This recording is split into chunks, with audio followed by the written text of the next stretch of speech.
वन्देऽहं श्रीगुरो श्रीयुतपदकमलं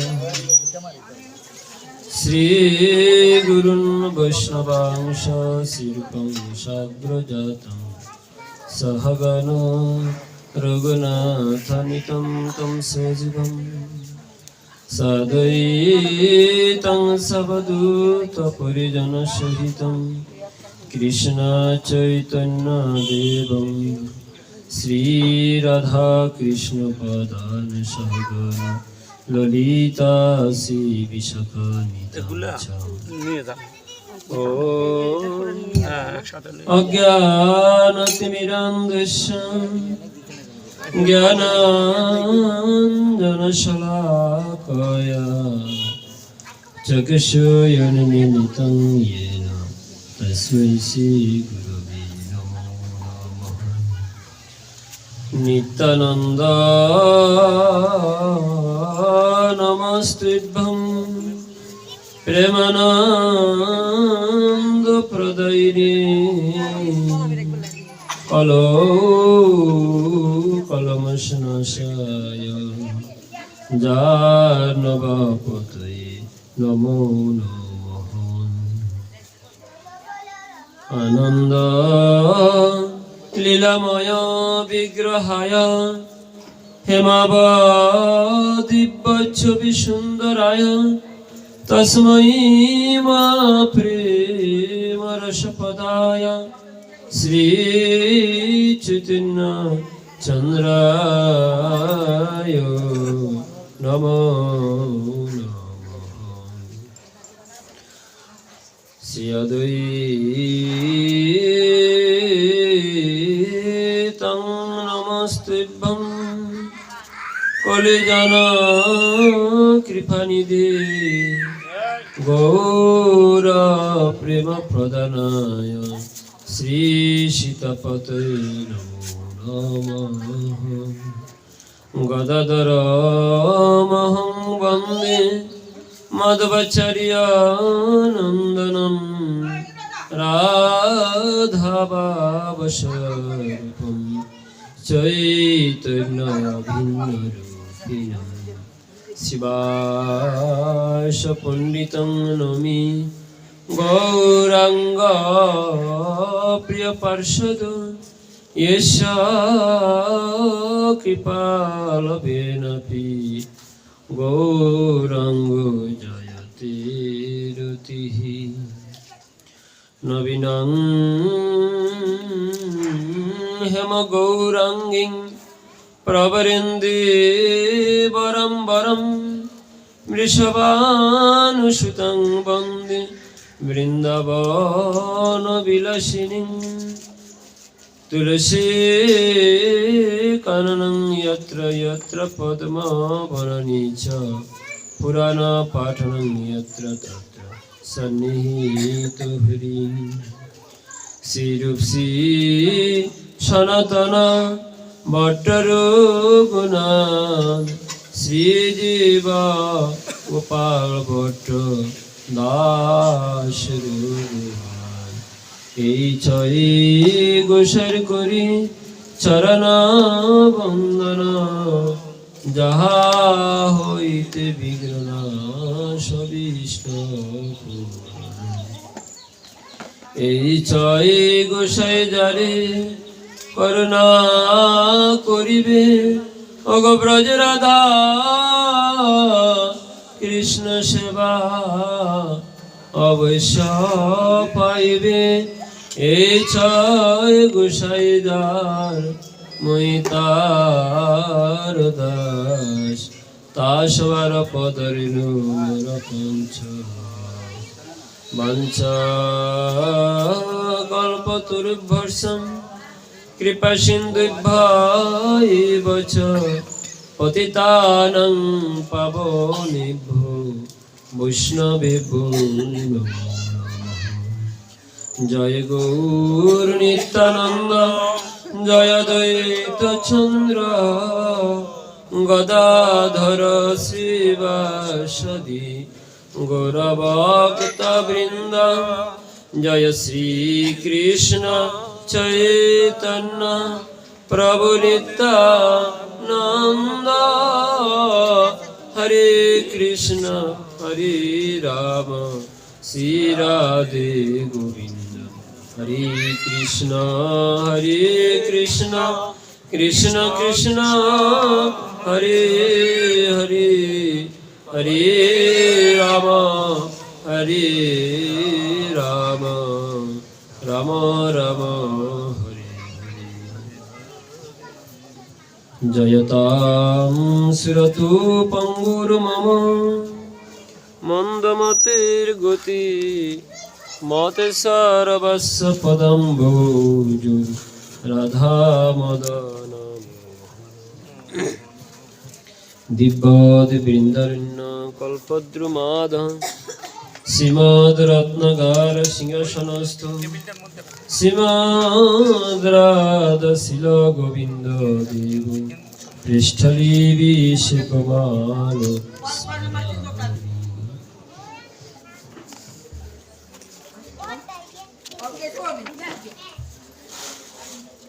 আনন্দ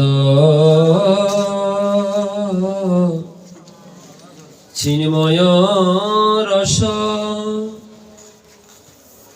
প্রতিভাভিস্তাবীর্য এব নিজরূপতয়া কলাভি গোলক এব নিবসত্যখিলয়াত্মভূত গোবিন্দম আদিপুরুষম তমহম ভজামি। যিনি অখিল গোলকবাসী ও অন্যান্য প্রিয়জন সকলের পরম প্রিয়, যে গোবিন্দ আনন্দ চিন্ময় রস বা পরম প্রেম রস মধুর রস ধারা প্রতিভাবিত স্বকান্তারূপে প্রসিদ্ধা স্বীয় স্বরূপ শক্তি আহ্লাদিনী রূপা সেই ব্রজদেবী গণীর সহিত গোলকে বাস করিতেছেন, সেই আদিপুরুষ গোবিন্দকে আমি ভজনা করি। শুধু সনাতনী গৌর ভক্তমণ্ডলী, পিতৃমণ্ডলী, মাতৃমণ্ডলী, আজকে বাগদেবীর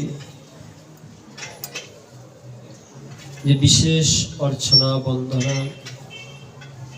সে বাগদেবীর বন্দনা মুহূর্তে সকল সনাতনী ভক্তবৃন্দকে জানাই মা বাগদেবীর বিশেষ প্রীতি ও শুভেচ্ছা।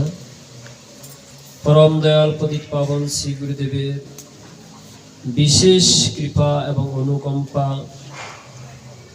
শিরে ধারণ করে আপনাদের মতো মহান ভাগবতগণের চরণগুলি আমি শিরে ধারণ করে আজকের এই মহতি অন্নপ্রাশন অনুষ্ঠানে সকল ভক্তবৃন্দের চরণে জানাচ্ছি অনন্ত কোটি প্রণতি। আপনারা সকলে কৃপা করে আশীর্বাদ করবেন। যেহেতু আজকে একটি বিশেষ দিন, সনাতন ধর্ম অবলম্বী সকল ভক্তিমতী মায়েরা, আমাদের সকলের যাদের সন্তান আছে, বিশেষ করে স্কুল পড়ুয়া শিক্ষার্থী, তাদের জন্য আজকে একটি বিশেষ দিন। কেন বিশেষ দিন? আজকে মা সরস্বতীর পুজো। আমাদের সনাতন ধর্মে 33 কোটি দেবদেবী আছে। 33 কোটি মানে 33 কোটি নয় আর কি, 33 প্রকার, যাকে আমরা 33 কোটি বলি। 33 প্রকার। সংস্কৃতে কোটি শব্দের আরেকটি অর্থ হলো প্রকার। তাই 33 প্রকারের যে দেবদেবী আছে তার মধ্যে মা সরস্বতী সকল দেবদেবীগণের মধ্যে রূপে এবং গুণে অনন্যা। বিশেষ মা সরস্বতী সম্পর্কে আমাদের ধারণা কিন্তু অনেক কম।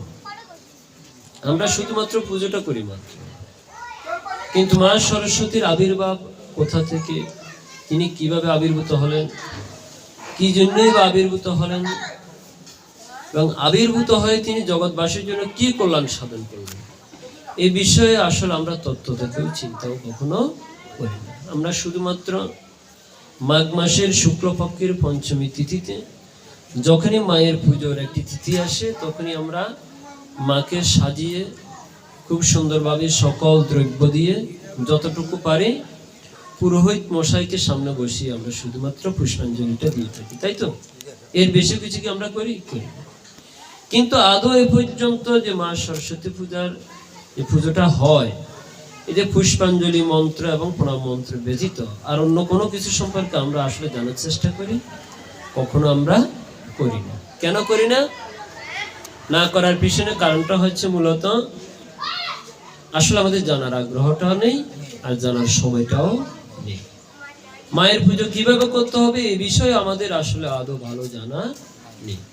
আমাদের পুরোহিত মশাই আসেন, আবার যেহেতু তিথির পূজা মনে রাখতে হবে, অনেক জায়গায় পূজা হয়, একটি গ্রামে অনেক বাড়িতে পূজা হয়, তো পুরোহিত যদি একজন থাকে একজনের পক্ষে সকল পূজা যথাযথ রূপে সময় দেওয়া সম্ভব, তাই অনেক তাড়াহুড়ার মধ্যে পুজোটা সেরে নিতে হয়। কোথাও কোথাও পুরোহিত মশাই যদি যেতে একটু লেট হয়, সেখানে আবার যারা পূজক ওনাদের একটু মনে ব্যথা যায়, এত দেরি কেন? বুঝতে হবে পরিস্থিতি আসলে একই দিনেই সকলের পুজো, একই দিনে সকলের পুজো, উনি ব্যক্তি একজন কত দিকে যাবেন, তাই না? তা আমাদের সবকিছু বুঝতে হবে। যা হোক, তা আমরা আজকে আলোচনা করব, যেহেতু মা সরস্বতী দেবীর আজকে পুজো, মা সরস্বতী সম্পর্কে একটু আমরা জানি। মা সরস্বতীকে এবং তাহার আবির্ভাব কোথা থেকে। তো চলুন, মা সরস্বতীগণের আবির্ভাব যদি জানতে হয়, দেখুন আমাদের সনাতন ধর্ম হচ্ছে পরিবর্তনশীল একটি ধর্ম। কেমন পরিবর্তন? যুগের সাথে সাথে পরিবর্তন হয়। যুগের সাথে সাথে কেমন পরিবর্তন? মনে করুন আমার বাবার আমলে একজন, আমার আমলে আরেক রকম, আমার দাদুর আমলে একরকম ছিল, বিষয়টা এরকম না। তাহলে যুগ বলতে এখানে কি বোঝায়? সত্য যুগ, ত্রেতা যুগ, দ্বাপর যুগ, কলিযুগ, চারটি যুগ। এই চারটি যুগে ভগবান চৈতন্য চরিতামৃতে আছে চারি যুগে চারি ধর্ম জীবের কারণ। যেহেতু চারি যুগে চারি ধর্ম দিয়েছেন, অর্থাৎ চার যুগের ধর্মটাকে তিনি চার রকম করে দিয়েছেন। তার মানে এর অর্থ হলো ধর্ম পরিবর্তন হচ্ছে।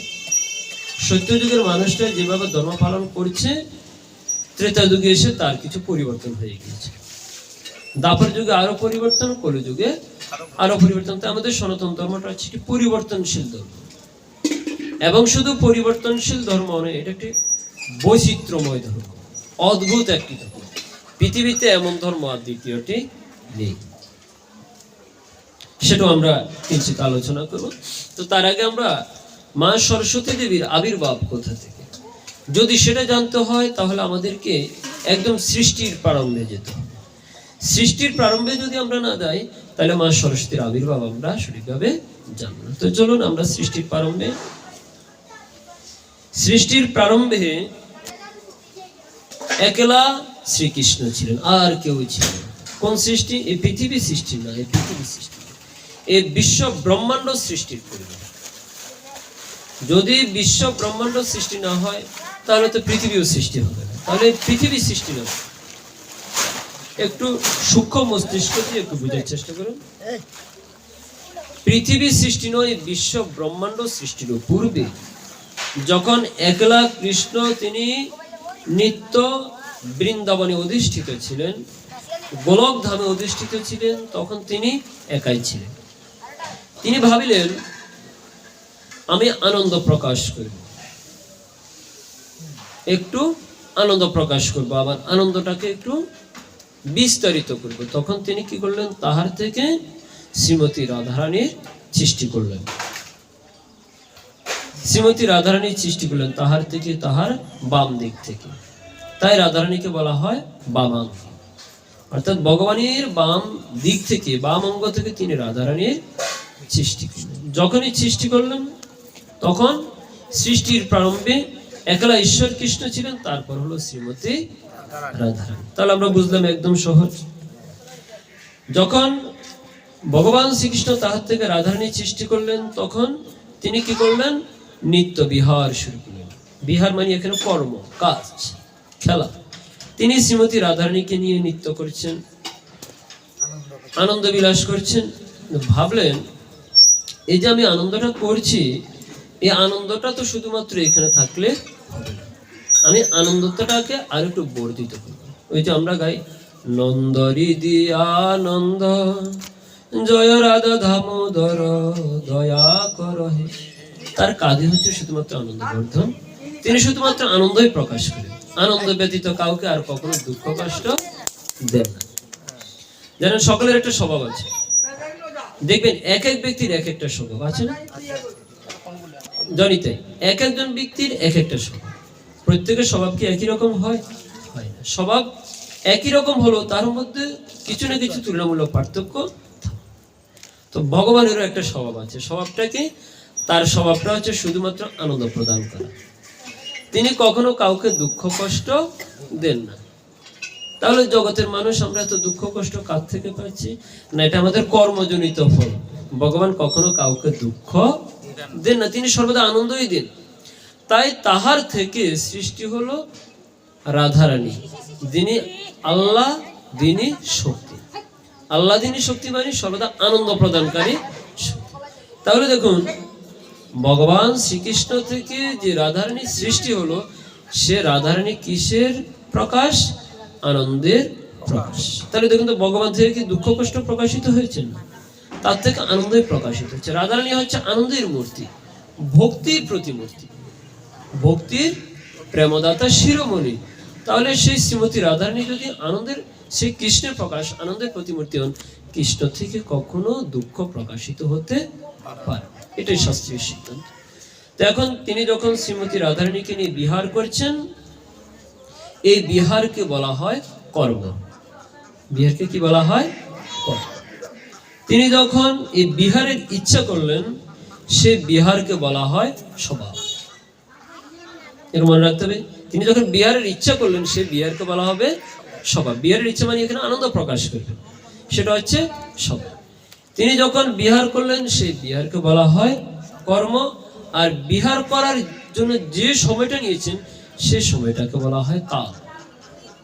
সে সময়টাকে বলা হয়, এই তিনটি বিষয় এবং বস্তু সৃষ্টির প্রারম্ভে অতি গুরুত্বপূর্ণ বিষয়। সেখান থেকে এই যে কর্ম, স্বভাব এবং কাল, এই তিনটি বিষয় সমগ্র জগৎকে পরিব্যাপ্ত করে আছে। দেখুন তো, সমগ্র জগৎ বহি শুধু সময়, সময়ের বাইরে আমরা কেউ আছি? সময়ের বাইরে কিন্তু কেউ নেই। অতীত বলুন, বর্তমান বলুন, ভবিষ্যৎ বলুন, সবাই কিন্তু কোনো না কোনো সময়ের বাইরে আমরা কেউ নেই। এবং এই সময় এতই শক্তিশালী, জগতের কোনো ব্যক্তি, কোনো বস্তু এই সময়কে কখনো প্রতিরোধ করতে পারে না। নদীর গতিপথও পরিবর্তন করা যায়, তাই না? আমরা পারি তো নদীর গতিপথে বাধার সৃষ্টি করতে পারি, পারি না? পারি। আমরা বাঁধ দিয়ে নদীর গতিপথে বাধা সৃষ্টি করতে পারি, বাঁধের পরিবর্তন করে নদীর গতিপথ পরিবর্তন করতে পারি। কিন্তু সময় এমন এক স্রোত, এটাকে জগতের কেউ, কারো কোনো শক্তি নেই, সামর্থ্য নেই, এটাকে কখনো প্রতিহত করতে পারে। তো ঠিক তেমনি সে সময়, এবং যখন ভগবান শ্রীকৃষ্ণ শ্রীমতী রাধারানীকে নিয়ে বিহার করছে, বিহার করতে করতে তখন তাহাদের দেহ থেকে ঘর্ম সৃষ্টি হলো। ঘর্ম মানে কি? ঘাম। সেই ঘামগুলো একত্রিত হয়ে একটি সমুদ্রের সৃষ্টি হলো, তাকে বলা হয় কারণ সমুদ্র। এটা শ্রীমদ্ ভাগবতমেরই সৃষ্টি লীলা তত্ত্বে বর্ণনা করা আছে। তাহলে কি বুঝলেন মায়েরা? বুঝতে পারছেন? না বুঝলে বলবেন, বুঝে যেতে হবে, শিখে যেতে হবে এবং বাড়িতে গিয়ে বলতে হবে, কেমন? তাহলে রাধা এবং কৃষ্ণ যখন বিহার করলেন, লীলা করলেন, খেলা করলেন, এ পৃথিবীতে নয়, তাহার স্বধামে, নিজ ধামে নিত্য যখন লীলা করছেন, এভাবে একদিন দুই দিনের লীলা নয়। আমাদের পৃথিবীতে তো এসব ভগবান লীলা করেন অল্প কয়েকদিনের জন্য। ভগবান শ্রীকৃষ্ণ পৃথিবীতে এসে 125 বছর লীলা করেছিলেন। রামচন্দ্র বেশি দিন লীলা করেনি, মহাপ্রভু এসে মাত্র 48 বছর লীলা করেছিলেন। তো এই পৃথিবীতে এসে ভগবানের যে লীলা, এটা একেবারেই ক্ষণিকের মাত্র, ক্ষণিকও বলা যাবে না, অনেক স্বল্প সময়। কিন্তু নিত্য বৃন্দাবনে ভগবানের নিত্য লীলা চলছে। এই লীলা কখনো এক মুহূর্তের জন্য কখনো থামে না। ভগবানের এই লীলা অনন্তকালে। তো সেই লীলা যখন তিনি করছেন, বিহার যখন করছেন, তখন তাদের দেহ থেকে যে ঘর্মবিন্দু, সে ঘর্মবিন্দুগুলো একত্রিত হয়ে একটি কারণ সাগরের সৃষ্টি, এটাকে বলা হয় কারণ সাগর বা কারণ সমুদ্র। আর যখন ভগবান শ্রীমতী রাধারানীর সাথে লীলা করলেন, শ্রীমতী রাধারানীর থেকে একটি ডিম্ব সৃষ্টি হলো, যেহেতু বিহার করলেন, বিহারের ফলে একটি ডিম্ব সৃষ্টি হলো। সেই ডিম্ব থেকে উৎপন্ন হলো বৃহৎ বস্তু। কি বস্তু? বৃহৎ বস্তু, যাকে বলা হয় মহৎ তত্ত্ব। তো এই যে বৃহৎ বস্তু সৃষ্টি হলো বা মহাবস্তু যাকে বলা হয়, সে মহাবস্তু থেকে মহৎ তত্ত্ব। তত্ত্বটা একটু কঠিন বলে মনে হচ্ছে, কেননা যেহেতু আমরা সরস্বতীর আবির্ভাব জানতে চাই, তো সরস্বতীর আবির্ভাব জানতে হলে আপনি ভগবান শ্রীকৃষ্ণকে, শ্রীমতী রাধারানীকে আগে কিন্তু সেটা জানতে হবে। তাহলে ভগবান শ্রীকৃষ্ণ থেকে সৃষ্টি হলো শ্রীমতী রাধারানী, শ্রীমতী রাধারানী থেকে সৃষ্টি হলো একটি বিশাল ডিম্ব। এই ডিম্বকে কি বলা হয়? অণ্ড বলা হয়। ডিম্বকে বলা হয়। সেই অণ্ডটা থেকে সৃষ্টি হলো মহৎ বস্তু। সেই মহৎ বস্তু থেকে আবার দুজনের সৃষ্টি হলো। এক হচ্ছে কার্নার্ণ ভাষায় যাকে আমরা নারায়ণ বলি। সে মহৎ বস্তু থেকে আবার দুটি তত্ত্বের সৃষ্টি হলো। সে মহৎ বস্তু দুটি ভাগে ভাগ হলো, একটা হলো নারায়ণ, আরেকটা হলো প্রকৃতি। আরেকটা হলো কে? প্রকৃতি, শ্রীমতী লক্ষ্মী দেবী। বুঝতে পেরেছেন? দুটি বস্তু যাকে আমরা প্রকৃতি বলি। এখন মূল প্রকৃতি হচ্ছে শ্রীমতী রাধারানী। সে রাধারানী থেকে আরেক প্রকৃতির সৃষ্টি হলো, সেটা হলো কে? শ্রীমতী লক্ষ্মী দেবী। তাহলে এই দুটি বিষয় আমরা পেলাম। এখন শাস্ত্র বলছেন সেই কারণ সমুদ্রে কার্নার্ণ ভাষায় তিনি হচ্ছেন প্রথম পুরুষ, তিনি হচ্ছেন। তারপর সে নারায়ণ থেকে আরো অনেক পুরুষের সৃষ্টি হলো, ক্ষীরোদকশায়ী বিষ্ণু এবং গর্ভোদকশায়ী বিষ্ণু। তারা হলেন দ্বিতীয় পুরুষ এবং তৃতীয় পুরুষ। তাহলে আমরা কত পুরুষ পেলাম? তিন পুরুষ পেলাম। কারণার্ণ ভাষায় বিষ্ণু, ক্ষীরোদকশায়ী বিষ্ণু, গর্ভোদকশায়ী বিষ্ণু। তাহলে বিষ্ণু কয়টা হলো? তিনটি বিষ্ণু, এক বিষ্ণু নয়, তিনজন বিষ্ণু। আর শ্রীমতী রাধারানী থেকে সৃষ্টি হলো লক্ষ্মী দেবী। আমরা বুঝতে পারলাম। তাহলে শ্রীমতী রাধারানী হচ্ছেন বৃন্দাবনের মূল প্রকৃতি, আর লক্ষ্মী দেবী হচ্ছেন এই জড় জগতের প্রকৃতি। তাহার দ্বারা এই জড় জগতের প্রকৃতি, বিশেষ করে কার্নার্ণভাষায় বিষ্ণু যে স্থানে আছেন, সে স্থানে তিনি প্রকৃতিটাকে প্রভাবিত করে থাকেন। তো এখন তাহলে সরস্বতী দেবীর আবির্ভাব তাহলে কবে থেকে, কোথা থেকে হলো? চৈতন্য চরিতামৃতে খুব সুন্দরভাবেই এখানে বর্ণনা করা হয়েছে যে কৃষ্ণ কান্তগণ দেখি ত্রিবিধ প্রকার, এক লক্ষ্মীগণ পুরে মহিষীগণ আর, ব্রজাঙ্গনা রূপ আর কান্তাগণ সার, শ্রী রাধিকা হইতে কান্তাগণেরও বিস্তার। অর্থাৎ ভগবানের যে সকল সখাগণ নিত্য বৃন্দাবনী ভগবানের সাথে থাকেন, তাহাদের সকলের সৃষ্টি হলো শ্রী কৃষ্ণ থেকে। আর যে সমস্ত সখীগণ শ্রীমতী রাধারানী সুগণের সাথে থাকেন, তাদের সকলের সৃষ্টি হলো শ্রীমতী রাধারানী থেকে। সৃষ্টির প্রারম্ভে তো আমরা নারায়ণ এবং লক্ষ্মীর কথা জানলাম। তো এখানে কিন্তু সেই সৃষ্টির লীলা শেষ নহে। কৃষ্ণ থেকে তাহার অনেক সখাগণের, শ্রীমতী রাধারানী থেকে তাহার সখীগণের সৃষ্টি হলো। এক ললিতা, বিশাখা, চিত্রা, ইন্দুরেখা, চম্পকলতা, রঙ্গদেবী, তুঙ্গবিদ্যা, সুদেবী, এই প্রধান সখী, এবং তাদের প্রত্যেকের 8 জন করে 68 জন মঞ্জুরির সৃষ্টি হয়। এইভাবে ক্রমান্বয়ে সৃষ্টি লীলা থেমে নেই, সৃষ্টি আরো হচ্ছে। কিন্তু প্রথম কিন্তু কৃষ্ণ থেকে শ্রীমতী রাধারানী, তারপর থেকে নারায়ণ, লক্ষ্মী, এভাবে ক্রমান্বয়ে সৃষ্টি হচ্ছে। জড় জগতে বলুন তো আমাদের সৃষ্টি কি বন্ধ হয়েছে? একজন থেকে আরেকজনের সৃষ্টি বন্ধ হয়েছে? একদিনের জন্য বন্ধ আছে? এক সেকেন্ডের জন্য বন্ধ আছেন না। এই সৃষ্টি লীলা সেখান থেকে যে শুরু হয়েছে, ক্রমান্বয়ে এখনো সে মানুষ ক্রমে, পশু পাখি ক্রমে সকলের মধ্যে সে সৃষ্টি লীলা এখনো অব্যাহত আছে, চলছে। এখন যে সমস্ত কান্তাগণ শ্রীমতী রাধারানী থেকে সৃষ্টি, তো ঠিক তেমনি ভাবে লক্ষ্মী দেবীর সৃষ্টি হলো কোথা থেকে? বলুন তো মায়েরা, বলুন তো, লক্ষ্মী দেবীর সৃষ্টি হলো কোথা থেকে? শ্রীমতী রাধারানী থেকে। আর নারদ পঞ্চরাত্রে খুব সুন্দর একটি শ্লোকে বলা হয়েছে, নারদের নিকট আমাদের দেবাদিদেব মহাদেব বলছেন, রাধাবাময় অংশ সম্ভূত মহালক্ষ্মী প্রকৃতিতা ঐশ্বর্য অধিষ্ঠাত্রী দেব ঈশ্বর শ্রী বহি নারদ। নারদকে মহাদেব বলছেন রাধা বাম অংশ সম্ভূত, রাধারানী বাম অংশ থেকে মহালক্ষ্মী প্রকৃতিত, মহালক্ষ্মী আবির্ভূত হলেন। তাহলে রাধারানী থেকে লক্ষ্মী আবির্ভূত হলেন এবং ঐশ্বর্য অধিষ্ঠাত্রী দেবী ঈশ্বর অশ্বই বহি নারদ। হে নারদ, তিনি হচ্ছেন ঐশ্বর্যের প্রতিমূর্তি। কে?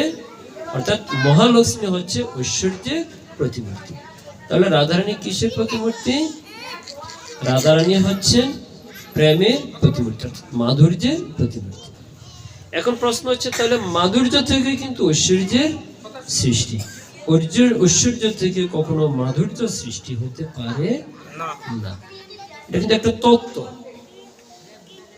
মাধুর্য থেকে ঐশ্বর্যের সৃষ্টি হয়, মাধুর্য থেকে মাধুর্যের সৃষ্টি হয়, কিন্তু ঐশ্বর্য থেকে কখনো মাধুর্য সৃষ্টি হয় না, সম্ভব নয়। যেমন উদাহরণ কোথায়? দুধ থেকে দধি উৎপন্ন হয়, ঘৃত উৎপন্ন হয়, ক্ষীর উৎপন্ন হয়, হয় না? নবনীত উৎপন্ন হয়, ছানা হয়, দুধ থেকে সবই হয়, কিন্তু সব কিছু থেকে কখনো দুগ্ধ আর ঠিক তেমনি মাধুর্য থেকে ঐশ্বর্য সৃষ্টি হতে পারে, মাধুর্য সৃষ্টি হতে পারে, কিন্তু ঐশ্বর্য থেকে কখনো মাধুর্য সৃষ্টি হয় না। তাই রাধারানী যেমন ঐশ্বর্য দিতে পারে, মাধুর্য দিতে পারে, লক্ষ্মী দেবী কখনো মাধুর্য প্রদান করতে পারে না। তাই লক্ষ্মী দেবী যেমন শুধুমাত্র ঐশ্বর্য প্রদান করতে পারে, যারা লক্ষ্মীগণের উপাসনা করেন তারা শ্রী নারায়ণ ঐশ্বর্যের প্রতিমূর্তি, তারা নারায়ণের কাছ থেকে ঐশ্বর্য লাভ করতে পারেন, তারা কখনো মাধুর্য আস্বাদন করতে পারেন না। এই হলো মাধুর্য এবং ঐশ্বর্যের মধ্যে দুটি বিশাল পার্থক্য। তারপর বলছেন, তদংশা সিন্ধু কন্যা চ ক্ষীরোদ মন্থনোদ ভবা মর্ত লক্ষ্মী সা দেবী পত্নী ক্ষীরোদশায়িনী। তদংশ, তাহলে লক্ষ্মী দেবী কার অংশ? রাধারানীর অংশ। এই রাধারানীর অংশ হলো মহালক্ষ্মী, একটা হলো লক্ষ্মী আর একটা হলো মহালক্ষ্মী। তাহলে মহালক্ষ্মী অংশ সৃষ্টি হলো কার থেকে? রাধারানীর থেকে। তাহলে মহালক্ষ্মী রাধারানীর অংশ মাত্র, পূর্ণ। আবার মহালক্ষ্মী থেকে সৃষ্টি হলেন লক্ষ্মী দেবী, তাও তদ অংশ। কার অংশ? অংশের অংশ। এটাকে কি বলা হয়? কলা। অংশের অংশকে বলা হয় কলা। আর এই জন্য বলছেন তদ অংশ সিন্ধু কন্যা চ ক্ষীরোদ মন্থন বাবা। ক্ষীর সমুদ্র যখন মন্থন করেছিল লক্ষ্মী দেবীকে, সেখানে তিনি কি করেছিলেন? অভিশাপের কারণে লক্ষ্মী দেবী, সেই লক্ষ্মী দেবী যিনি মহালক্ষ্মী থেকে সৃষ্টি হয়েছিলেন, অভিসম্পাতের কারণে সেই লক্ষ্মী ক্ষীর সমুদ্রে লুকায়িত ছিলেন। যখন সমুদ্র মন্থন করা হয়েছিল, সেই লক্ষ্মী দেবী সেখান থেকে আবার উদ্ভূত হয়েছিলেন। আপনারা সমুদ্র মন্থনের কথা শুনেছিলেন, দেবতা এবং এই অসুরেরা একসাথে মিলে সমুদ্র মন্থন করেছিল। যে লক্ষ্মী সমুদ্র মন্থনের সময় উদ্ভূত হয়েছিল, সে লক্ষ্মী কার থেকে সৃষ্টি? মহালক্ষ্মী থেকে সৃষ্টি। মায়েরা কি বুঝতে পারছেন?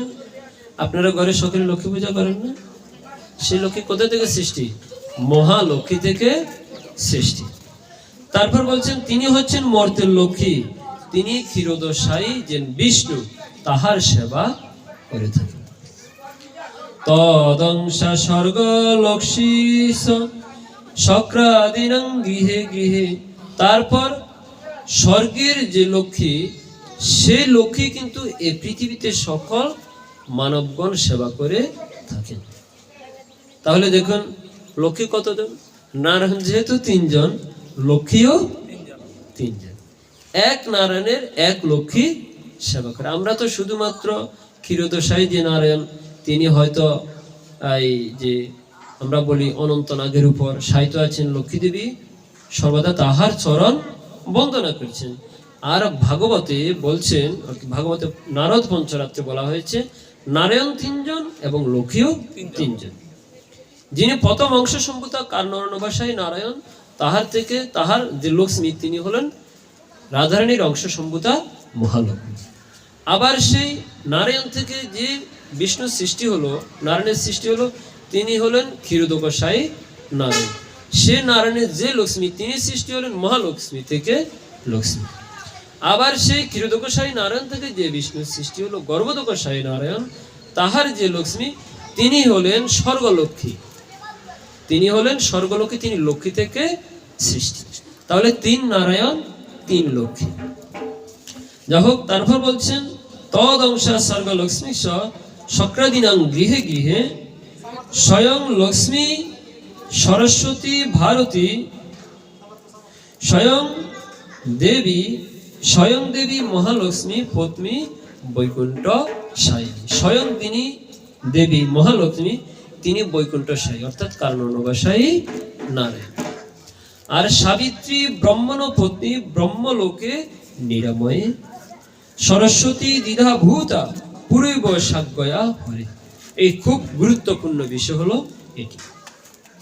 দেখবেন আমাদের সমাজে একটি কথা বলা হয়ে থাকে, বিশেষ করে যারা সনাতন ধর্ম অবলম্বী নহে, যারা সনাতন ধর্ম অবলম্বী নহে, বিধর্মী বা অন্য ধর্মের হতে পারে, তারা অনেকেই একটি কথা বলে থাকেন যে দেখুন ব্রহ্মা থেকে সরস্বতীর সৃষ্টি হয়েছে। সরস্বতীর সৃষ্টি হয়েছিল কোথা থেকে? বা আমাদের ধর্মেরও অনেকে বলে থাকেন সরস্বতীর সৃষ্টি হয়েছিল ব্রহ্মা থেকে। আবার ব্রহ্মা কি করলেন? সে সরস্বতীকে বিয়ে করেছিল, অর্থাৎ নিজ কন্যাকে তিনি নিজে বিয়ে করেছিলেন। এরকম একটি কথা আপনারা শুনে থাকবেন। এটা হলো একটি একটা ভুল কথা। এটা একটা ভুল কথা। কেন ভুল কথা? শাস্ত্রে কোথাও নেই যে ব্রহ্মা তাহার নিজ কন্যা সরস্বতীকে বিয়ে করেছিল। তাহলে দেখুন সরস্বতীর সৃষ্টি কিন্তু ব্রহ্মা থেকে নয়। সরস্বতীর সৃষ্টি তখনও ব্রহ্মার সৃষ্টি হয়নি। যখন সরস্বতীর সৃষ্টি হয়েছিল তখন ব্রহ্মার এ পর্যন্ত কি ব্রহ্মার নাম এসেছে? আসেনি। এখন শাস্ত্রে আসছেন সাবিত্রী ব্রহ্মণ পত্নী ব্রহ্মলোকে নিরাময়ে সরস্বতী দ্বিধাভূতা। তাহলে সাবিত্রী ব্রহ্মণ পত্নী কি বলা হচ্ছে? তিনি নিরাময় ব্রহ্মলোকে ব্রহ্মার পত্নী রূপে সাবিত্রী নাম গ্রহণ করিয়েছেন। কে?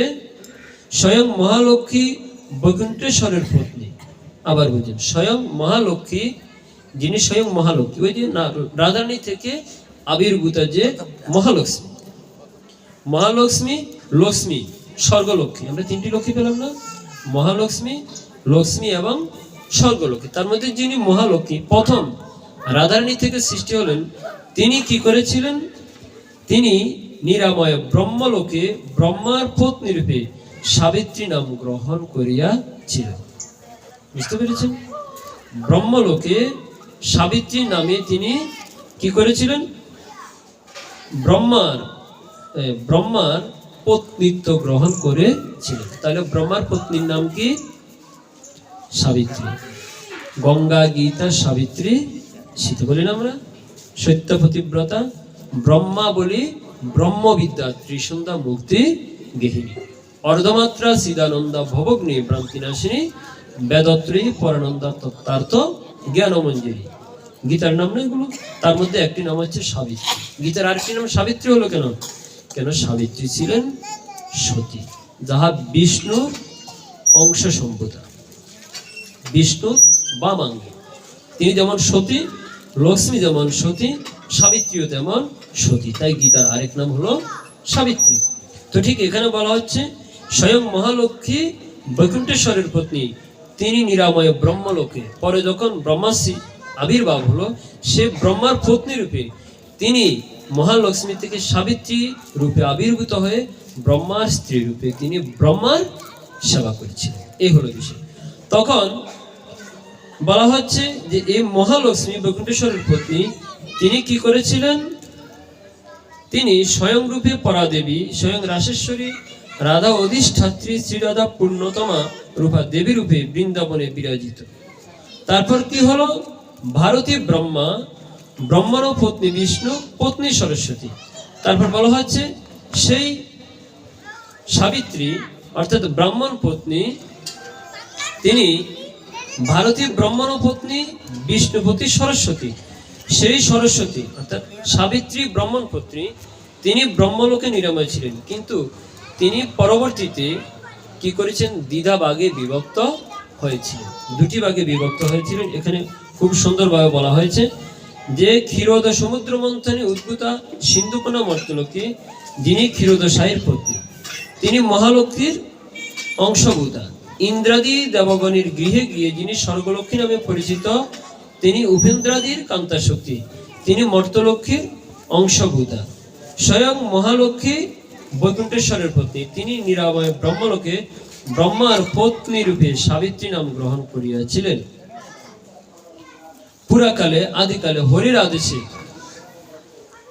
আদেশে অর্থাৎ স্বয়ং ভগবান বিষ্ণু থেকে বিষ্ণুর বাক থেকে কথা থেকে সরস্বতীর সৃষ্টি হয়েছিল। কার সৃষ্টি হয়েছিল? সরস্বতীর সৃষ্টি হয়েছিল। যখন ব্রহ্মা সৃষ্টি হয়েছিল তখন ব্রহ্মা কোনো মন্ত্র জানতেন না, কিছুই জানতেন না। তিনি যখন ভগবান বিষ্ণুর নাভিপদ্ম থেকে সৃষ্টি হয়েছিলেন তখন তিনি জানতেন না তিনি কি বলবেন, কি মন্ত্র বলবেন। তখন জলের মধ্যে তিনি শব্দ পেলেন, ওই যে চারিদিকে শুধু দেখলেন জল আর জল। তিনি তো নাভি পদ্ম, যখন পদ্ম কোথা থেকে উৎপন্ন হয়? যেমন বলুন জড়জগতের পদ্ম মাটি থেকে তার শিকড়টা থাকে, সেখান থেকে পদ্মটা উঠে কোথায়? জলের উপরে। জলের উপরে গিয়ে আরো অনেক দূর উঁচুতে উঠে সেটা প্রস্ফুটিত হয়। তো ভগবান বিষ্ণুর নাভি থেকে একটি পদ্ম সৃষ্টি হলো। সে পদ্মটা যখন জলের উপরে উঠে এসে প্রস্ফুটিত হলো তখন সেখানে ব্রহ্মার সৃষ্টি হয়েছিল।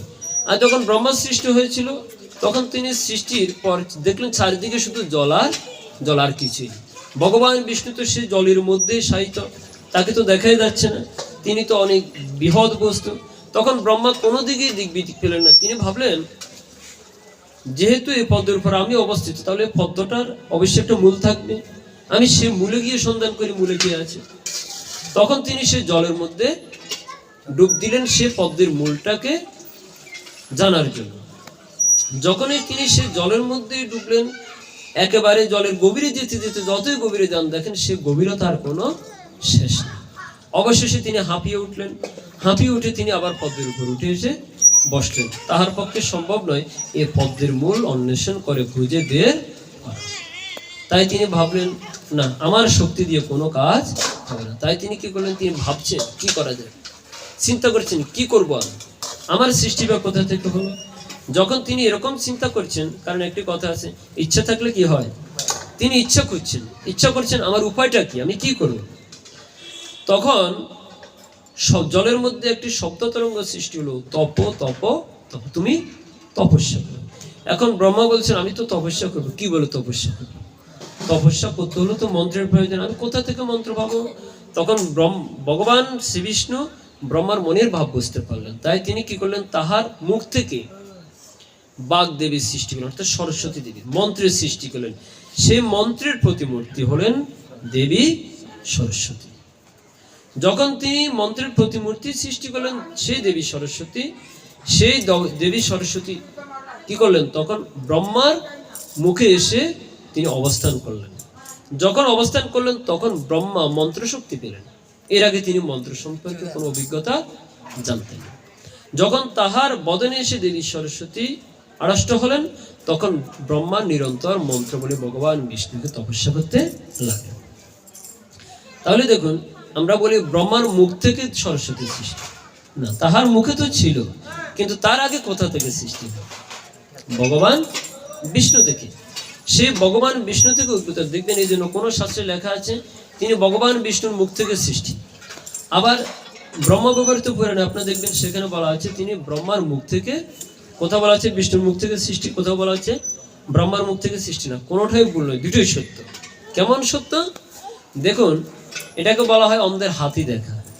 অন্ধের হাতি দেখা তো আমরা জানি। 6 জন অন্ধ ব্যক্তি বনে গিয়েছে ভ্রমণ করতে, সামনে একটা হাতি উপস্থিত হলো। তো কেউ হাতির ল্যাজটা ধরেছে, বলছে হাতি মনে হয় একটা ঝাঁটার মতো। কেউ হাতির সুরটা ধরেছে, বলছে এটা হয়তো বাগানো কোনো একটা বস্তু। কেউ হাতির কানটা ধরেছে, কেউ বলছে হাতিটা দেখতে হয়তো একটা কুলার মতো। কেউ তাহার চরণটা ধরেছে, বলছে হাতি দেখতে বলছে একটা খামের মতো। তাহলে এক একজন এক একটা দিচ্ছে, মূলত সবটাই কিন্তু হাতির শরীরের এক একটা। তো আমাদের মুনি ঋষিগণ তপস্যা করতে করতে যে যেমন ভাবে যতটুকু জেনেছেন তিনি ততটুকুই দিয়েছেন। বুঝতে পেরেছেন? এক একজন যতটুকু বুঝতে পেরেছেন, যতটুকু অধ্যয়ন করতে পেরেছেন, তিনি ততটুকুই বর্ণনা করেছেন। তিনি কখনো বলেন না যে আমি পরমেশ্বরকে সম্পূর্ণরূপে জানি। তিনি বলেছেন আমি সেই পরমেশ্বরের বিন্দুটা জেনেছি, আমি পুরোটা জানতে কেন অনন্ত কৃষ্ণের নাম অনন্ত, মহিমা নারদাদি ব্যাসদের দিতে না রে। তা আমি বিন্দু মাত্র জেনেছি, যতটুকু জেনেছি ততটুকু আমি বলছি, এর বাইরে আমি কিন্তু আমি দেখেছি দেবতা ব্রহ্মার মুখ থেকে তাহার সরস্বতীকে সৃষ্টি করতে, কিন্তু সরস্বতীর সৃষ্টি কোথা থেকে আদৌ আমি জানি না।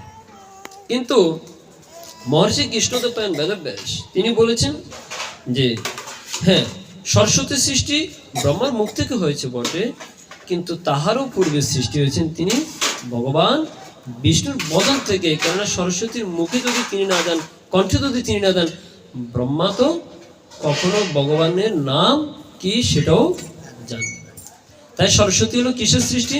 মন্ত্রের দ্বারা সৃষ্টি, বিদ্যা দ্বারা সৃষ্টি, শিল্প নৈপুণ্যের সৃষ্টি। যখন তিনি সৃষ্টি হলেন তখন সেই সরস্বতী দেবী এতটাই রূপসী ছিলেন, অর্থাৎ আমি বললাম রূপে এবং গুণে, কণ্ঠে, মুগ্ধকারিণীতে সরস্বতী দেবী ছিলেন সকল দেবীদের এবং দেবতাদের মধ্যে সবচেয়ে রূপসী এবং সবচেয়ে সুন্দরী।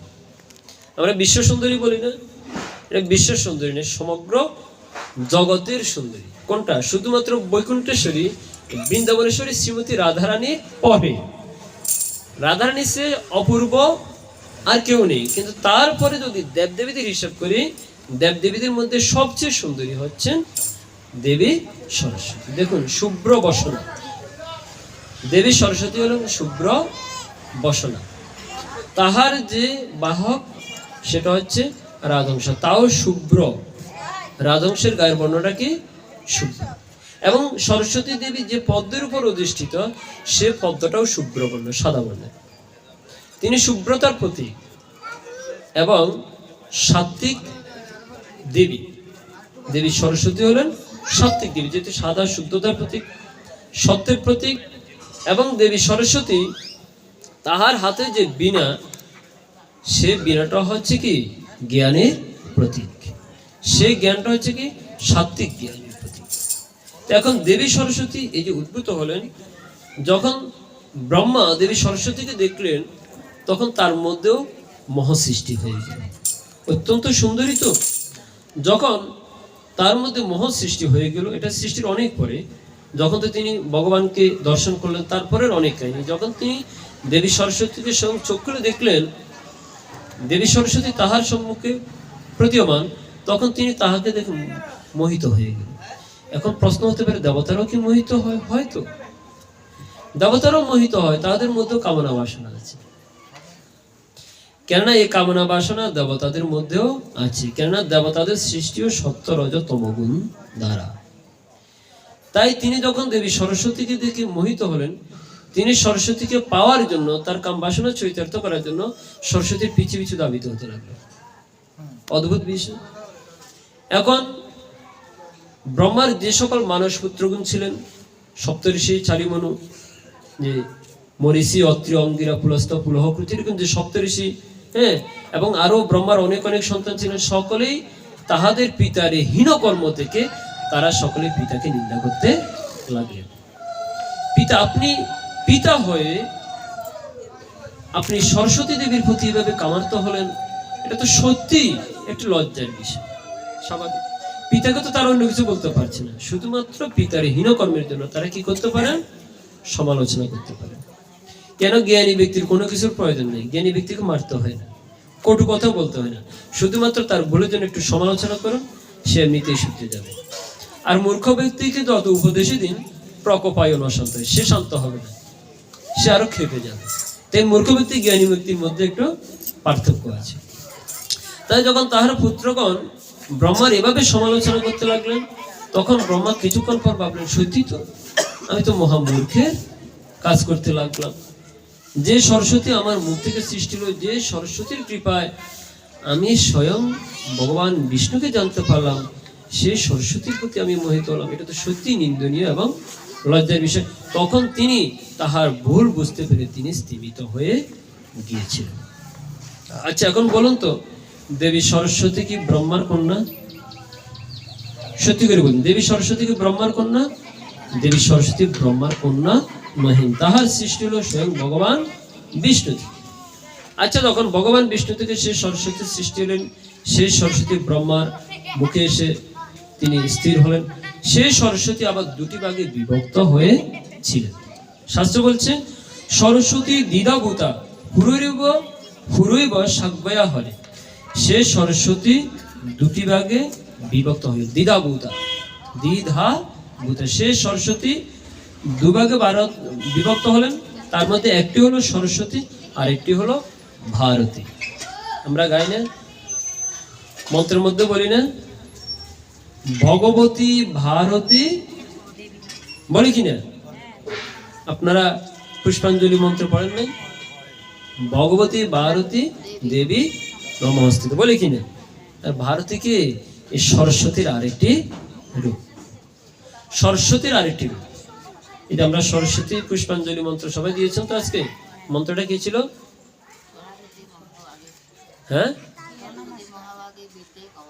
এটা হলো সরস্বতীর প্রণাম মন্ত্র। সরস্বতীর পুষ্পাঞ্জলি মন্ত্রটা আপনারা পড়েন নাই? বলেন তো দেখি।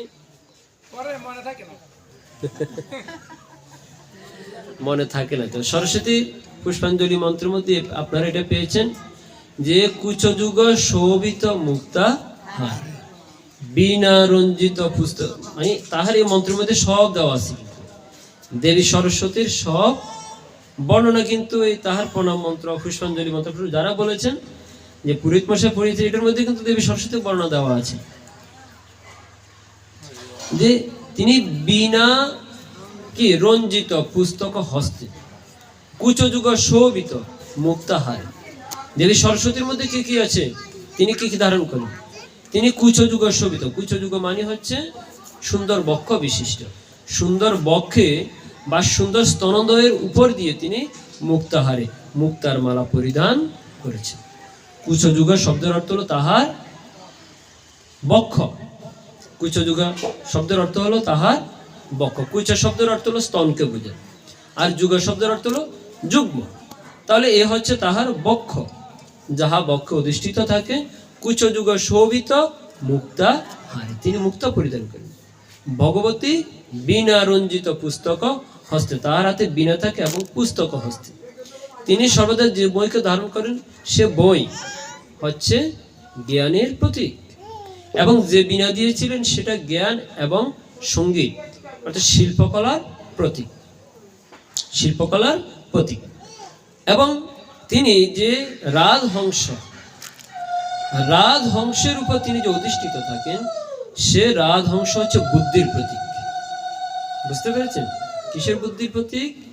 অর্থাৎ সে রাজহংসকে, একটি প্রবাদ আছে, রাজহংসকে যদি দুধ এবং জল মিশ্রিত করে দেওয়া হয়, দুধ এবং জল মিশ্রিত করে দেওয়া হয়, সেখান থেকে রাজহংস দুধটুকে ছেঁকে খেতে পারে। অর্থাৎ তিনি এমন এক প্রাণীর উপর অধিষ্ঠিত, সে প্রাণীর একটা বিশেষ গুণ আছে, সে গুণটা হচ্ছে কি বুদ্ধির প্রতীক। কেননা জগতে বুদ্ধিটাও তিন প্রকারের, সাত্ত্বিক বুদ্ধি, রাজসিক বুদ্ধি, তামসিক বুদ্ধি। সেখান থেকে তিনি সাত্ত্বিক বুদ্ধিটাকে ধারণ করে নিতে পারেন। তাই তিনি যে রাজহংসের উপর অধিষ্ঠিত, সে রাজহংস হচ্ছে বুদ্ধির প্রতীক, তাই তো? এবং তাহার হস্তে একটি মালা থাকে, দেবী সরস্বতীর হাতে একটি মালা থাকে। তো সেই মালা তিনি সর্বদা কার নাম জপ করেন? তিনি সর্বদা কৃষ্ণ নাম জপ করেন। ব্রহ্মবর্ত পুরাণে বর্ণনা করা আছে, সরস্বতী সর্বদা কৃষ্ণ নাম জপ করেন। আচ্ছা, তাহলে সরস্বতী দুটি ভাগে বিভক্ত হলেন, একটা হলো সরস্বতী আর একটা হলো ভারতী। তো সেই ভারতী ব্রাহ্মণ পত্নী, সরস্বতী এবং ভারতী। বিষ্ণু বিবাহ করেছিলেন সরস্বতীকে, আর ব্রহ্মা বিবাহ করেছিলেন ভারতীকে। বুঝতে পেরেছেন? তাহলে যে সরস্বতী তাহার দুটি সৃষ্টি, একটা হলো সরস্বতী, আর এক রূপে তিনি ছিলেন ভারতী। দেবী সরস্বতী হচ্ছেন ভগবান বিষ্ণুর পত্নী, আর ভারতী হলেন কার পত্নী? ভারতী হলেন ব্রহ্মার পত্নী। বুঝতে পারবেন সবাই? আমরা মা সরস্বতী দেবীকে নিয়ে অন্তত এই কিঞ্চিত জানলাম। আবার বিভিন্ন পুরাণে সরস্বতী দেবীর আবির্ভাবের বর্ণনা দেওয়া আছে। মূলত আমি যেটা বলেছিলাম আপনাদেরকে সেটা হচ্ছে হরিভক্তি চৈতন্য চরিতামৃত গ্রন্থের আদিলীলার ৪র্থ পরিচ্ছেদে রাধা তত্ত্ব আলোচনা করতে গিয়ে রাধারানী থেকে কার কাজ সৃষ্টি হলো সে বিষয় বর্ণনা করতে গিয়ে চৈতন্য চরিতামৃতে মহাদেব নারদ মুনিকে রাধা তত্ত্ব বলতেছে। মহাদেব কিন্তু রাধা তত্ত্ব জানেন, সে রাধা তত্ত্ব বৃন্দাবন তত্ত্ব তিনি বলছিলেন কার কাছে? দুর্গা দেবীর কাছে। তাই রাধা তত্ত্ব সবচেয়ে ভালো জানেন কে? মহাদেব।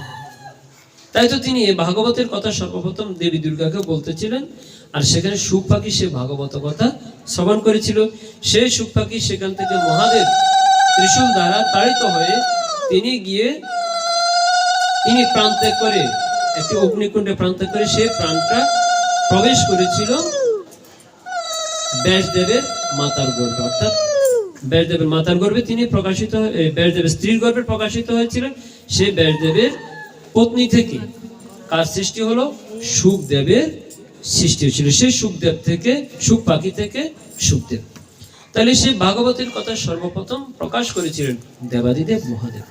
তো সে মহাদেব হচ্ছেন আদি বৈষ্ণব। সকল বৈষ্ণবদের মধ্যে আদি বৈষ্ণব এবং সকল দেবতাদের মধ্যে আদি দেবতা। তাই আজকে এখানে দেবাদিদেব মহাদেব যে তত্ত্বকথা নারদ মুনিকে বলছিলেন রাধা তত্ত্ব, সেই তত্ত্ব কথা তিনি কিন্তু পূর্বে দেবী দুর্গাকে অর্থাৎ মহামায়াকে বলেছিলেন। তো জানি তাই সুদীগুণ ভক্তবৃন্দ, সময়ও আমাদের অনেক পেরিয়ে যাচ্ছে, প্রায় 1:30 বেজে গেল। আমরা আজকে আর একটু কিঞ্চিত আলোচনা করব। সে কিঞ্চিত আলোচনার মধ্যে বিষয়টা হলো আজকে অন্নপ্রাশন অনুষ্ঠান, তাই তো? তো অন্নপ্রাশন অনুষ্ঠান সম্পর্কে যদি কিছু না বলি তাহলে আমাদের এটা বাকি থেকে যাবে। তো সেই অন্নপ্রাশন অনুষ্ঠানটা মূলত আমাদের, অন্নপ্রাশনটা কি? অন্নপ্রাশনটা হলো আমাদের সনাতন ধর্মের একটি সংস্কার। অন্নপ্রাশনটা হলো কি? আমাদের সনাতন ধর্মের একটি সংস্কার। কি সংস্কার? সংস্কার কাকে বলে? যাহা হতে চিত্ত দ্রবীভূত হয়, যাহা হতে চিত্ত দ্রবীভূত হয়, যাহা হতে চিত্তের পরিবর্তন হয়, যাহা দ্বারা মানুষকে উন্নত স্তরে নিয়ে যাওয়া যায় তাহাকে বলা হয় সংস্কার। এই সংস্কারকে যদি আমরা ইংরেজি একটি শব্দ দিয়ে প্রকাশিত করি, এটা হয়তো আমাদের সকলে জানা থাকতে পারে, শব্দটাকে আমরা বলি আপডেট। আমরা বলি আপডেট ভার্সন, অর্থাৎ নতুন সংস্করণ। এই সংস্করণ মানে সংস্কার, সংস্করণ মানে হলো সংস্কার। তাহলে আমাদের সনাতন ধর্মে কয়টি সংস্কার আছে? বাবারা বলুন, কয়টি সংস্কার আছে? আমরা বলি দশবিধ সংস্কার, কিন্তু না, আমাদের সনাতন ধর্মে 16টি সংস্কার আছে। কয়টি সংস্কার? 16টি সংস্কার আছে। আপনারা সেই সংস্কারগুলোর কথা কোথায় পাবেন? সেই সংস্কারগুলো সম্পর্কে বর্ণনা করা হয়েছে গরুড় পুরাণে।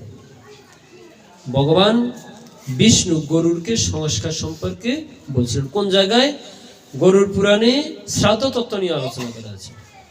গরুড় পুরাণে যখন একজন মানুষ মারা গেলে যে শ্রাদ্ধ করা হয়, সে শ্রাদ্ধ তত্ত্ব নিয়ে আলোচনা করতে গিয়ে ভগবান বিষ্ণু গরুড়কে সংস্কার তত্ত্ব আলোচনা করেছেন। শ্রাদ্ধ একটি সংস্কার, কারণ শ্রাদ্ধের মধ্যে দিয়ে একজন মানুষকে উন্নত স্তরে যাওয়ার জন্য প্রার্থনা করা হয়। শ্রাদ্ধ একটি সংস্কার। তাই শ্রাদ্ধ তত্ত্ব আলোচনা করতে গিয়ে গরুড় পুরাণে আমাদের 16টি সংস্কার নিয়ে আলোচনা করা হয়েছে।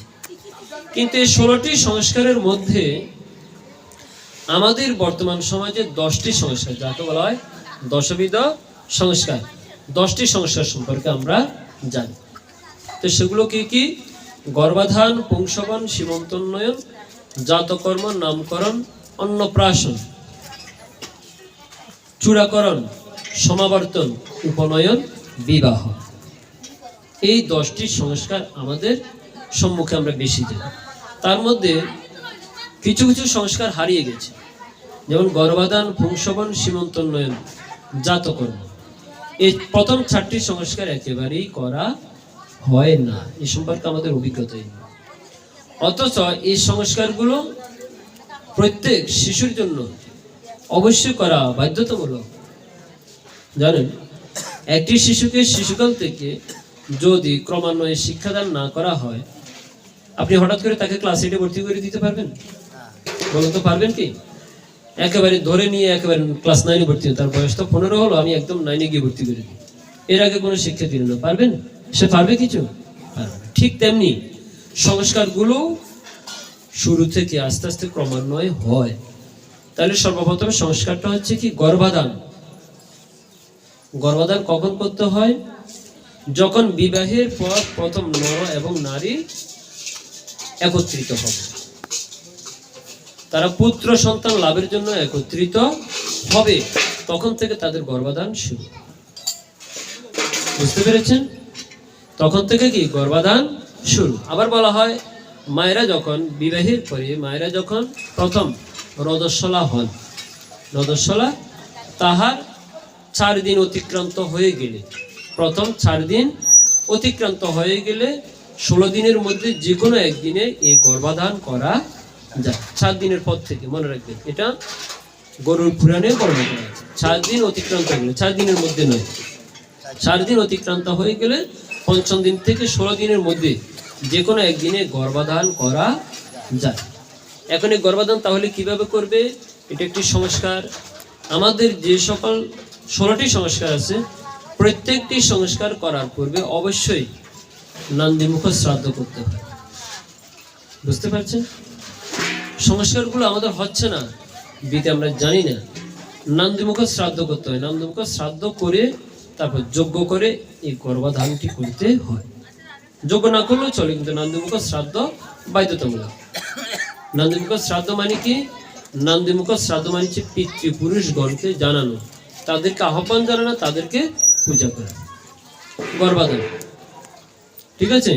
সেখানে পঞ্চগব্য তৈরি করে, পঞ্চগব্য তৈরি করে এবং পঞ্চামৃত কখনো কখনো তৈরি করা হয়। তো পঞ্চগব্য সেখানে বিশেষ, পঞ্চগব্য দিয়ে, হ্যাঁ, সেখানে সে পঞ্চগব্য সে নারীকে খাওয়ানো হয় এবং তার গর্ভটাকে শুদ্ধি করা হয়। প্রথমে গর্ভটাকে শুদ্ধি করা হয় এবং পরবর্তীতে নারীর নাভিমূলে স্বর্ণ স্পর্শ করে, সেখানে গর্ভাধানের মন্ত্র আছে। সেখানে গর্ভাধানের মন্ত্র আছে, গর্ভাধানের মন্ত্র। এই গর্ভাধানটা সাধারণত বিবাহের সময় করা হয়ে থাকে। বিবাহের পরে আমাদের পুরোহিত মশাইরা গর্ভাধানটা করে থাকে। কেউ কেউ করে, কেউ কেউ করে। যেহেতু বিবাহের দিন নান্দিমুখ শ্রাদ্ধ করা হয়েছে, হয় না? বিবাহের দিন, আগের দিন অধিবাস, বিবাহের দিন সকালে কি নান্দিমুখ শ্রাদ্ধ। যেহেতু ওই দিন নান্দিমুখ শ্রাদ্ধ হয়েছে, ওই দিন গর্ভাধানটা করে নিলে সবচেয়ে ভালো হয়। অন্য দিন করতে গেলে আবার পুনরায় নান্দিমুখ শ্রাদ্ধ করা লাগে। তাই এটা হলো গর্ভাধান। পুংসবন, পুংসবন, এই পুংসবনটা হচ্ছে, অর্থাৎ পুং শব্দের অর্থ কি? পুরুষ। পুংলিঙ্গ স্ত্রীলিঙ্গ পড়েন আপনারা? পুংলিঙ্গ স্ত্রীলিঙ্গ, অর্থাৎ পুত্র সন্তানের কামনায় এই অনুষ্ঠানটা করে, এটাকে বলা হয় পুংসবন। সীমন্তোন্নয়ন, গর্ভাধান, পুংসবন, সীমন্তোন্নয়ন। এই সীমন্তোন্নয়নটাকে আমাদের গ্রাম্য ভাষায় 7 বক্ষণ বলা হয়। কি বলা হয়? 7 বক্ষণ বলা করে না? 7 বক্ষণ। 5 মাসের সময় পঞ্চামৃত খাওয়া হয়, 7 মাসের সময় 7 বক্ষণ করা হয়। করা হয় কিনা মায়েরা বলুন? করা হয় কিনা? এই সীমন্তোন্নয়নের আরেক নাম হলো 7 বক্ষণ। এদিন কি করা হয়? সেই গর্ভবতী মাকে বিশেষ নিয়মে 7 বক্ষণের কাজটা করা হয়। তো ভগবানের বিষ্ণু প্রসাদ তাকে বোধন করানো হয় নিয়ম করে। তাহলে গর্ভাধান, পুংসবন, সীমন্তোন্নয়ন। 4 নম্বরে হলো জাতকর্ম। জাতকর্ম মানে কি? জাত, জাত শব্দের অর্থ হলো জন্ম। যখন শিশু প্রথম জন্মগ্রহণ করলেন তখন সেদিন একটি সংস্কার আছে। সেদিনের সংস্কারটা হলো পিতা ঘৃত এবং মধু মিষ্টি জাতীয় দ্রব্য মন্ত্র পড়ে বালকের জিহ্বায় স্পর্শ করাবে। বলে না, মনে হয় যেন মুখে মধু নিয়ে জন্মগ্রহণ করেছে। কি মিষ্টি মিষ্টি কথা বলে গো, নাকি? জন্মের পর শিশুর মুখে সর্বপ্রথম পিতা ঘৃত মধু এবং মিষ্টি জাতীয় দ্রব্য তাহার মুখে মন্ত্র বলে সংস্কার কর্মে নিয়ম আছে অনুযায়ী তাহার মুখে স্পর্শ করাবে। এটাকে বলা হয় জাত কর্ম।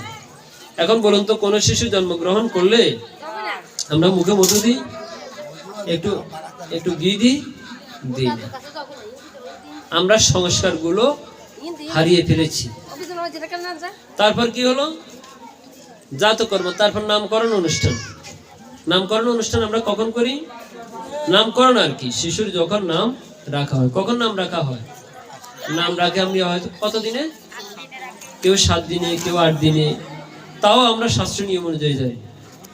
শাস্ত্র বলছে দশম, একাদশ, দ্বাদশ অথবা শততম দিবসে। কোন কোন দিবসে? দশম দিবসে, একাদশ দিবসে, দ্বাদশ দিবসে অথবা তাহার শততম দিবসে নামকরণ করতে হবে। আমরা করে ফেলি কেউ 7 দিনের দিন, কেউ 8 দিনের দিন, তাও আমরা নিয়মটা জানি না। আপনারা পঞ্জিকাতে দেখবেন নামকরণের দিন সেখানে উল্লেখ করা আছে। নামকরণ, তারপর হয় কি? হ্যাঁ, অন্নপ্রাশন। অন্নপ্রাশন অনুষ্ঠানে বালিকার ক্ষেত্রে 5ম মাসে, বালকের ক্ষেত্রে 6ষ্ঠ মাসে নাম অন্নপ্রাশন করা হয়।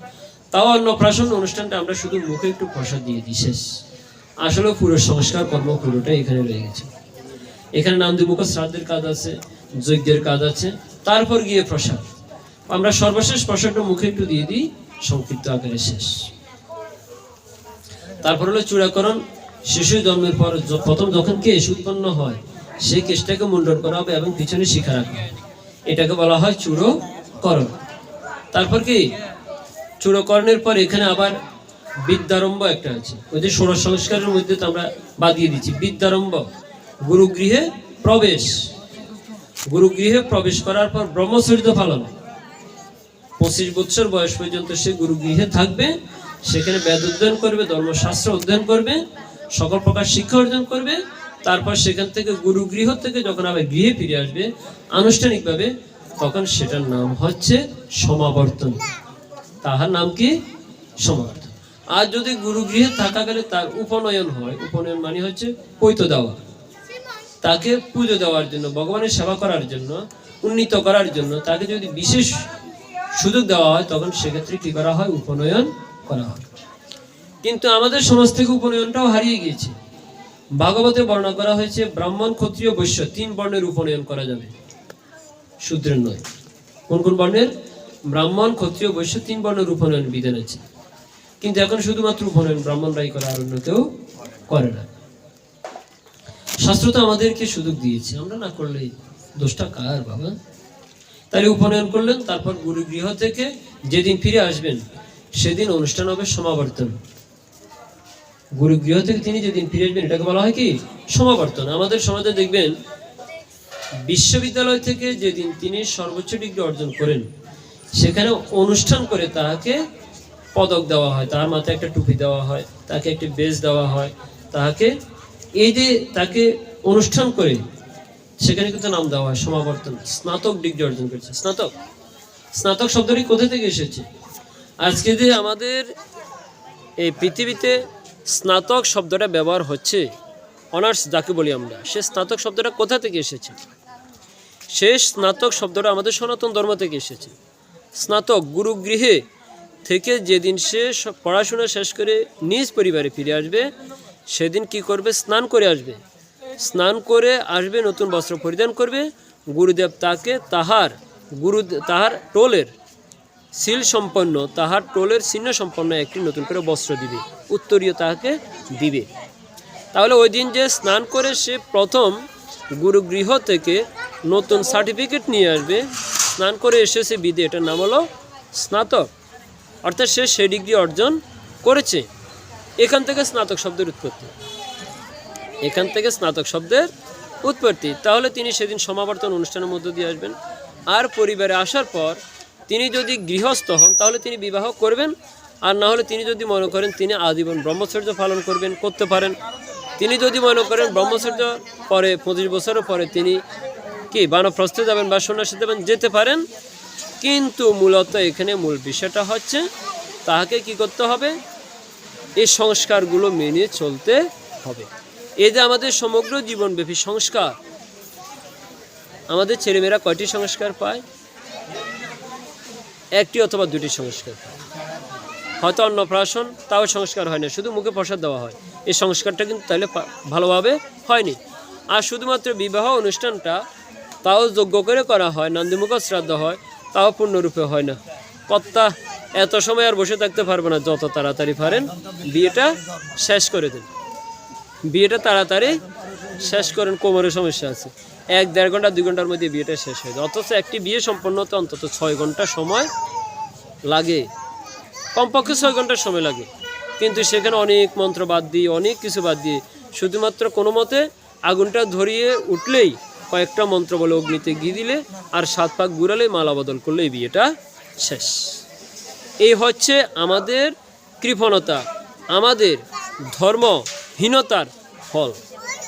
তাই আজকে দেখেন আমাদের ছেলেমেয়েরা জন্মের পর শুধু খাওয়া শিখেছে, অন্নপ্রাশনে শুধু কী করছি, খাওয়াইছি, সে থেকে সে শুধু খাওয়াই শিখেছে। আমরা মনে করি ধর্ম মানে অনুষ্ঠান হলে শুধুমাত্র খাওয়াই হচ্ছে আমাদের সনাতন ধর্ম। কিন্তু যে আমাদের একটি সংস্কার আছে এই বিষয়ে আমাদের কোনো খবর নেই। আর তাও খাইতে আসলে বাবা তাড়াতাড়ি দিন খাই দেয়, খাওয়ারও সময় নাই। এই হচ্ছে ভাই আমাদের ধর্ম। তো এখন আমাদেরকে কী করতে হবে, একটু সংস্কার হতে হবে। দেখুন আজকে বাগদেবীর অনুষ্ঠান, মা সরস্বতীর পুজো, তাই না?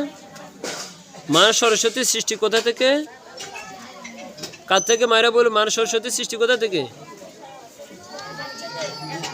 কার থেকে? ভগবান বিষ্ণুর বদন থেকে। তিনি মন্ত্রের দেবী, তিনি শ্লোকের দেবী, তিনি বাংময়ী মূর্তি। সেই সরস্বতী দেবী তিনি পৃথিবীতে নদী রূপেও বিদ্যমান। তিনি নদী রূপে, যেমন গঙ্গা দেবী তিনি নদী রূপে বিদ্যমান, ঠিক তেমনি সরস্বতী নদী রূপেও বিদ্যমান। সেই সরস্বতী যেমন তুলসী একটা দেবী, তিনি বৃক্ষরূপে পৃথিবীতে বিদ্যমান, ঠিক তেমনি সরস্বতীও দেবী, তিনি নদী রূপে বিদ্যমান। তো এখন যে বিষ্ণু থেকে সরস্বতী দেবীর আবির্ভাব হলো, সে বিষ্ণু আবির্ভূতা, সে সরস্বতী দেবী, তাকে আমরা আজ কী দিয়ে বরণ করে নেব? হিন্দি গান চালিয়ে বরণ করে নেব। কি গান চালিয়ে? হিন্দি গান চালিয়ে, লুঙ্গি ড্যান্স চালিয়ে আমাদের ছেলেমেয়েরা দেখবেন এটাই করবে। অথচ তারা জানে না এই লোক সরস্বতী দেবীর সৃষ্টি কোথা থেকে, তাকে কোন মন্ত্র দিয়ে, কোন গান দিয়ে, কোন শক্তি দিয়ে তাকে পূজা করতে হবে। আমাদের ছেলে মেয়েদেরকে কি আপনারা সে শিক্ষা দিয়েছেন? দিতে হবে বাবা। শিক্ষা তো দিই নাই, তো ছেলে মেয়ে চিন্তা করো লক্ষ্মী দেবী সরস্বতী দেবীর পূজা কী করবো? গান চালা, যে গান চালাইলে ভালো নাচা যাবে, আনন্দ হবে, ওই গান চালা। কোন গান চালালে দেবী সরস্বতী আমাদেরকে বিদ্যা দিবে, বুদ্ধি দিবে? আমাদের ছেলে মেয়েদেরকে তো আমরা সে শিক্ষা দিইনি। যদি আজকে শিক্ষা দেওয়া হতো সরস্বতী পুজো আমরা কী কী করবো, আজকে এখানে জ্ঞান নিয়ে আলোচনা হবে, এখানে আলোচনা সবার আয়োজন হবে, এখানে আজকে ধর্ম নিয়ে আলোচনা হবে, দেবী সরস্বতীকে নিয়ে আলোচনা হবে, আজকে আমাদের শিক্ষা নিয়ে আলোচনা হবে, নীতি শিক্ষা নিয়ে আলোচনা হবে। এই শিক্ষাগুলোর প্রোগ্রাম আমরা কিন্তু করি না। আজকে দেখুন অনেক টাকা খরচ করে কিন্তু আমরা একটা স্পিকারের ব্যবস্থা করেছি, কিন্তু স্পিকার আজকে আমি মনে করবো এটা অনেক সৌভাগ্যের বিষয় যে আমরা এখানে ধর্মকথা বলতে পারছি, কিন্তু পরবর্তী সময়গুলো অন্তত ভক্তিমূলক ভজন যেন এখানে চলে। এখানে যে যদি কোনো খেলা হয় সরস্বতী পুজো উপলক্ষে, সেই খেলাটা যেন আমাদের ধর্মশাস্ত্র অনুযায়ী হয়। আমি আপনাদেরকে একটি প্রশ্ন করি, আপনারা শুধুমাত্র ইসলাম ধর্মের দিকে তাকান। ইসলাম ধর্মের যারা অনুসারী তাদের কোনো একটা ওয়াজ মাহফিলে, কোনো একটা ঈদের অনুষ্ঠানে না, এখানে বন্ধ, কোনো একটা সম্ভবত কারণ নেই। ওয়াজ মাহফিলে বা ঈদের অনুষ্ঠানে, ওয়াজ মাহফিলে বা ঈদের অনুষ্ঠানে এখানে লাইন দিতে হবে। ওয়াজ মাহফিল বা ঈদের অনুষ্ঠানে তারা কি কখনো ধর্মের বাইরে অন্য কোনো গান চালায়? দেখেছেন কোথাও? কেন? তাদের শিক্ষাগুরুরা, ধর্মগুরুরা তাদেরকে সেভাবে শিক্ষা দিয়েছে, তাদের পিতামাতারা তাদেরকে সেভাবে শিক্ষা দিয়েছে, বিদায় তারা কখনো ধর্মস্থানে অধর্ম করে না। ধর্মস্থানে অধর্ম করে কারা? আমরা হিন্দুরা। আমরা হিন্দুরাই একমাত্র ধর্মস্থানে অধর্ম করি। এটা কি ছেলে মেয়েদের দোষ বাবা? আমি কোনো ছেলে মেয়েকে দোষ দিব না, দোষটা আমার, দোষটা আপনার। আমরা ছেলে মেয়েদেরকে সে কথাগুলো বলি না, বিদায় তারা সেটা জানে না। যদি আমরা তাদেরকে সে নিয়মের মধ্যে রাখতাম, সে শিক্ষাটা দিতাম, তাহলে তারা আজকে এখানে অধর্মের কোনো কিছুই করতেন। ঠিক আছে? তো আপনারা ছেলে মেয়েদেরকে সে শিক্ষাগুলো দিবেন। সরস্বতী পূজা নয়, যে কোনো পূজায়, আমাদের দুর্গা পুজো, সরস্বতী পুজো, লক্ষ্মী পুজো, কোনো পুজোতেই যেন তারা অধর্মীয় বদনবিহীন অন্য কোনো গান যাতে না চালায়, সেদিকে আপনারা অবশ্যই তাদেরকে বলবেন, তাদেরকে শিক্ষা দিবেন। দেখুন, সরস্বতী বিদ্যার দেবী, বিদ্যার শেষ নেই। সরস্বতী গানের দেবী, তার গানের কোনো শেষ নেই। তাহলে আমাদের ধর্মীয় কি গানের অভাব আছে? বদনের বরং অনেক ধর্মের নিষিদ্ধ করা আছে। আমাদের সনাতন ধর্ম ব্যতীত অন্য কোনো ধর্মে এত বদন সঙ্গীতের পারমিশন আছে? নেই। আমাদের সনাতন ধর্ম মানে বদনের ধর্ম, সনাতন ধর্ম মানে গানের ধর্ম, তাই না? তাহলে যে গানের ধর্ম আমাদের সনাতন ধর্ম, সেখানে কি বদনের অভাব আছে? তাহলে আমরা সে বদন চালাতে আমাদের সমস্যাটা কোথায়? তাহলে শুধু পিতৃমণ্ডলী এবং মাতৃমণ্ডলী, আপনারা সকলে এই বিষয়ে একটু সতর্ক থাকবেন, ধর্মস্থানে আমাদের ছেলেমেয়েরা যেন কোনো অধর্ম করতে না পারে। তো আজকের মতো আমরা শ্রীপাঠ এখানে বিশ্রাম রাখছি। বলো শ্রী গুরু নিতাই গৌর সীতানাথ।